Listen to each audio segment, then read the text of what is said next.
Now look, you might love the cars on this list, and you might even own one of the cars on this list, and look, if you haven't had a problem with it, that's wonderful. But after trawling through like reliability reports and customer satisfaction surveys and talking to different mechanics and auto industry experts, these cars, they are the worst used cars that you can buy right now. And also, with so many great used cars on the market, like why take the risk with these crazy little rascals? Like we all hate spending money on repairs, so if you avoid these cars, hopefully you'll keep that savings account intact. Also, while we have tried to compress this list down, we still ended up with like 14 vehicles. So we're going to split this into a two-parter. This in part one is going to be actual cars, sort of, you'll see what I mean in a second. In part two, we're going to be focusing on the worst used SUVs that you can buy. Anyway, kicking things off, it's the BMW 5 Series. In particular, the surveys and experts report that the 2004 to 2010 E60 series are the very worst of the 5 Series generations. And considering that brand new here in Australia, these things were asking anywhere from $80,000 to $175,000, yet now as used vehicles, they ask as little as $5,000 to just under $25,000. We get that these may seem like a bit of a bargain. Oh, but they aren't.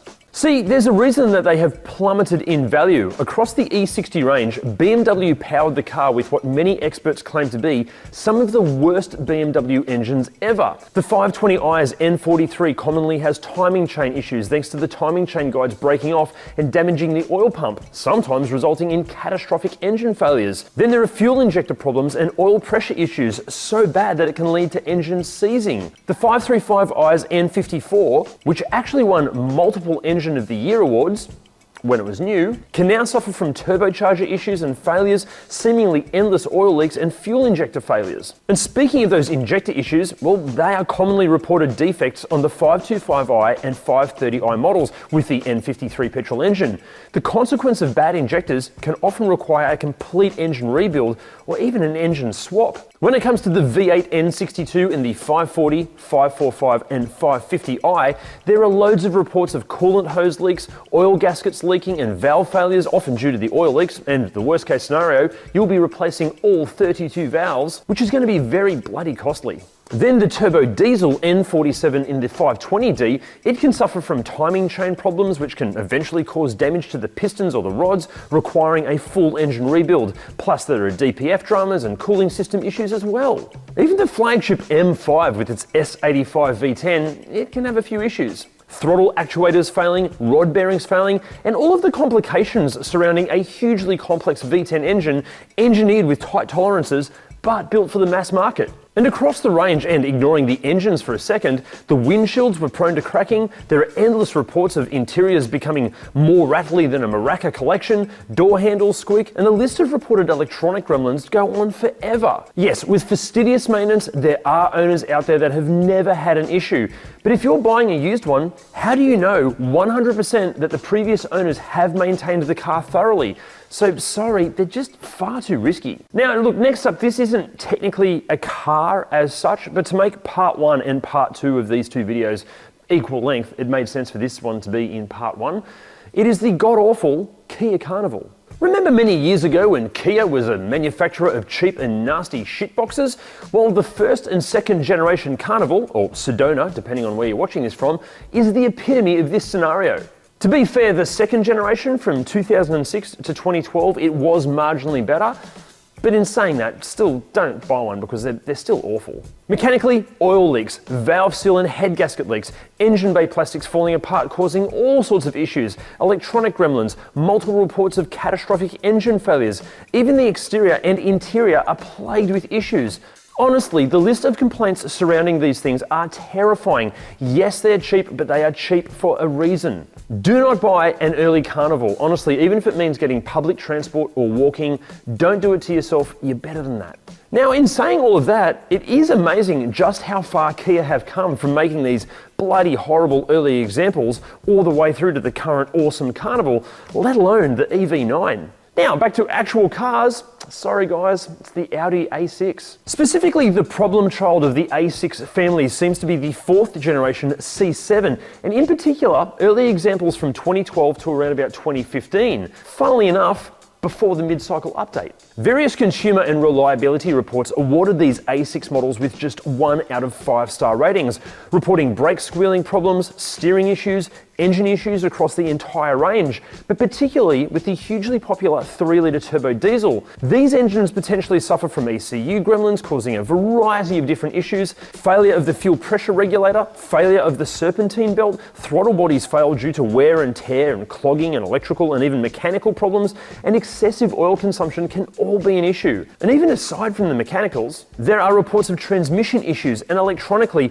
infotainment systems can fail, causing display screens to freeze or just go blank. Phone pairing, Bluetooth, voice control commands, steering wheel controls, and audio gremlins can all occur, and even the backup cameras and sensors can fail. Now, again, like the BMW, there are thousands of A6 owners out there that have never and most likely will never have a problem, and thorough maintenance should mitigate any of these potential dramas. But if the previous owner or owners have mistreated or cut corners financially, which, let's be honest guys, many have, with the cost of parts and often labour asking a premium here in Australia, is a used A6 really worth the stress? Next up, how about we destroy the hopes and dreams of those wanting a fun little car?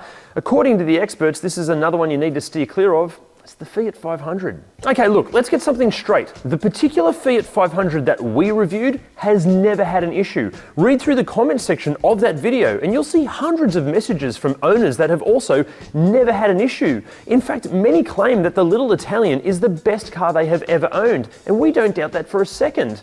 However, after speaking to Fiat technicians and Euro and Italian specialist mechanics and reading through reliability reports and customer surveys, apparently the 500 can be an absolute nightmare. The manual transmission examples seem to be marginally more reliable than the shit show that is the dual-logic automated manual thing, but even then, there are reports of faulty fuel injector seals, diesel engined models can have like an odd clutch vibration issue, twin air engines can have poor sealing around the timing cover resulting in oil leaks, there can be premature wear with the suspension, there's faulty engine mount dramas, and look, yes, it is a very funky looking thing, but underneath that cool body, the 500 is just a cheap little city runabout. And possibly thanks to it being so budget conscious, there are all sorts of complaints regarding poor build quality and the associated issues with exterior and interior trim, not to mention the ever-increasing electronic dramas. Now, we go over all of this and so much more in our full review video, but the takeaway seems to be that no two Fiat 500s are ever the same. The build quality, and therefore the reliability, can vary enormously depending on what day or even what moment that it rolled through the production line. So the risk if you're buying a used 500 then is both what mood were the Fiat workers in when they made yours, and how did the previous owners treat it? Because if they missed a service or have cut some corners on maintenance, you could end up with an absolute lemon. Now, before we get to our final picks, which are all terrible cars that you should never ever buy, if there is a car that you do want to buy, look, unless your parents are going to buy it for you, chances are you're going to have to pay for it. And unless you've got like tens of thousands of dollars hidden under your mattress, chances are you're going to have to finance it. And if this is the case, click the link down there and finance it through our finance partners, Driver.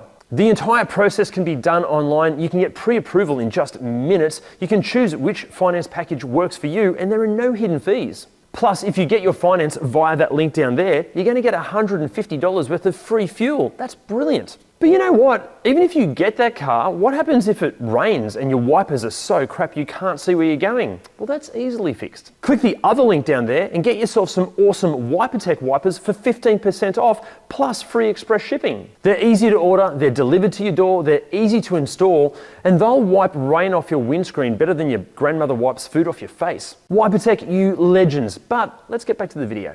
Now, here in Australia, there has always been this battle of automotive dominance between Ford and Holden, or Ford and General Motors, depending on where you're watching this from. But for this list, it seems to be like a battle to see who's worse, because we have the Ford Fiesta and Focus and the Holden Astra and Cruze. Let's do this alphabetically and start with the Ford pair. The generations we're referring to are the 2010 to 2016 WT and WZ Fiesta and the 2011 to 2015 LW Focus, but specifically those fitted with the PowerShift 6-speed dual-clutch transmission, or DCT. Although in saying that, and excluding the Performance ST and RS variants, which can be awesome, the manual non-performance versions, they're also not anything special either. But the major issue here is that terrible DCT. Vibrations, shuddering, and hesitation before engaging gear, like even when they sort of work correctly. But so many have catastrophically failed, resulting in huge repair bills. Then there are all of the associated issues due to the transmission, like engine mount dramas being reported all of the time. And thanks to this, Ford was fined $10 million in 2018. And according to the ACCC, which is like our consumer watchdog here in Australia, even though Ford knew the shuddering was a quality issue with their vehicles, dealerships were apparently encouraged to tell customers that the shuddering was the result of the customer's driving style. Now, a court demand has forced Ford to review customer requests to refund or replace vehicles. But guys, if you're buying one second-hand, like why risk that at all? It's not like there's some sort of amazing car worthy of ignoring all of these huge issues. In fact, there is a long list of other commonly reported problems for these two as well. Now, the good news, well, at least for the Focus, is that the later models, they have switched to an entirely different and far less problematic 6-speed torque converter auto. But the Fiesta, look, unless it's an ST, just do not buy one. And speaking of not buying one, for God's sake, do not buy a Holden Cruze or a Holden Astra. Okay, now let's start with the Astra, which, depending on the year model and where you're located, you might know as the Opel, Vauxhall, Chevrolet or Saturn Astra, or possibly even the Buick Verano or Buick XL. But which generation should you avoid? Well, all of them. The only exception being the VXR performance models. But even then, look, we haven't fully reviewed one yet, but we have a bit of a feeling you're probably just better off buying something else. But if you do own a VXR and you feel like defending its honor, why not lend it to us for a full ReDriven review video? If you live in Sydney or Newcastle or somewhere close, let us know in the comments or message us on Instagram or Facebook, and yeah, we'd love to feature it. Anyway, besides the VXR, just steer clear of all Astras. According to many in the auto industry, the 4th generation TS Astra is quite possibly the single greatest bucket of utter rubbish on the market. Dubbed by many mechanics as the Disastra, some workshops even refuse to work on them because they are truly that bad. Poorly made, a list of common problems as long as the equator, the TS Astra is the epitome of mechanical crap. And unfortunately, it doesn't seem to get a whole lot better for more recent examples. Reading through customer surveys and repair reports, everything from endless and mysterious electronic gremlins to interior and exterior trim seeming to self-destruct to complete catastrophic engine failures, even when they have been given the right maintenance and with under 80,000 Ks on the clock. And remember, that's for the most recent examples. But amazingly, the Cruze is even worse. Well done, Holden, you've really outdone yourselves. No wonder you don't exist anymore. Now, look, apparently there are owners out there that have never had an issue with their Cruze. But in saying that, there are all sorts of crazy conspiracy theories flying around these days, so look, don't believe everything you hear. Now, for the full details of just how bloody horrible the Cruze is, we have made a full review video. But as a bit of an overview, the Cruze was designed, engineered, developed and built on the tightest of budgets. And look, the cost cutting shows. Early models suffered from complete transmission failures, and depending on what engine is loosely bolted into the front of the thing, problems ranging from oil leaks to electrical issues to faulty and glitchy sensors to water pump failures and coolant leaks, which of course then lead to overheating, which of course then lead to the engine completely melting down, to turbocharger failures, not to mention every piece of trim rattling or falling off. It's just a very, very shit car. But to make things even worse, at least here in Australia, Holden, it doesn't exist anymore. So accessing parts will eventually become a headache. And would you even want to spend the money to fix it in the first place? Because you shouldn't. Now, we need to know, what are your personal picks for the worst cars? Let us know in the comments down there. And remember, for part 2, we're going to be tearing the worst SUVs a new one. What are your predictions? Again, let us know down there. See you in part 2. The 2004 to 2010 E60, good start, dickhead. In particular, the surveys and experts report that infotainment systems can fail, causing display screens to freeze or... But which generation should you avoid? Avoid? You can choose which finance package,